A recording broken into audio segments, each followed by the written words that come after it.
And then you got other pharaoh, other images. Here's brother Keper-Ka-Ra, Senher-Woset I, again of the 12th dynasty of the Middle Kingdom, obviously looking like my brother. And then you got other pharaoh, other images. Here's brother Keper-Ka-Ra, Senher-Woset I, again of the 12th dynasty of the Middle Kingdom, obviously looking like my brother.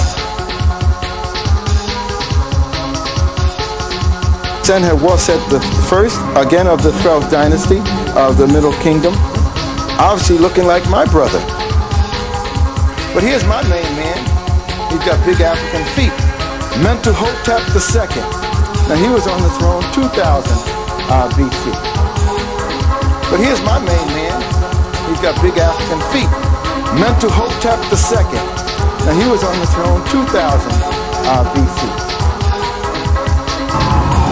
While he was on the throne, the Greeks didn't have a pot to pee in. The ancient Hebrews went anywhere around or significant.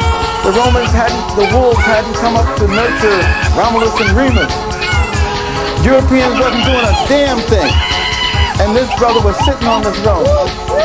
And I guess he decided, you know, just for kicks, he wanted himself pictured as black.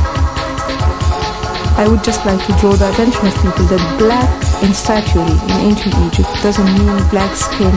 It means fertile, alive, as opposed to reddish or yellowish, which is the color of the desert and the lack of fertility. So whenever you see a statue being painted black, it means that it is a hope for revival, that it is alive, not at all that it is black-skinned. I think the ancient Egyptians would have had a fair amount of amusement out of this debate as to whether they were black or whether they were white. The ancient Egyptians were more concerned with nationalism, with who was Egyptian and who was not Egyptian. The ancient Egyptian texts are very clear about what they thought of foreigners. They spoke of the Asiatics as being vile. Throughout their texts we read about the vile Asiatic. And we also read their opinion about the Nubians, whom they call vile also.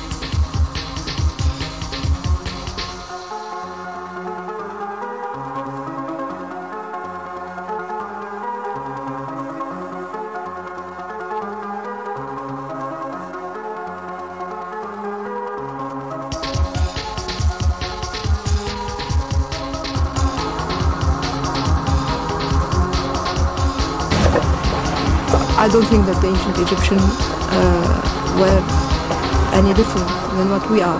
The only thing I can tell you for a fact is that they differentiated themselves from Black Africa, from Negroid Africa, because in their reliefs and in the terminology, in the names and everything, they show ethnics. The Egyptian looks completely different from what is an African in the Egyptian mind. This is the only thing I can tell you. And I suppose that you can draw your own conclusions from this remark. I don't think that the ancient Egyptians were any different than what we are. The only thing I can tell you for a fact is that they differentiated themselves from Black Africa, from Negroid Africa, because in their reliefs and in the terminology, in the names and everything, they show ethnics. The Egyptian looks completely different from what is an African in the Egyptian mind. This is the only thing I can tell you. And I suppose that you can draw your own conclusions from this remark.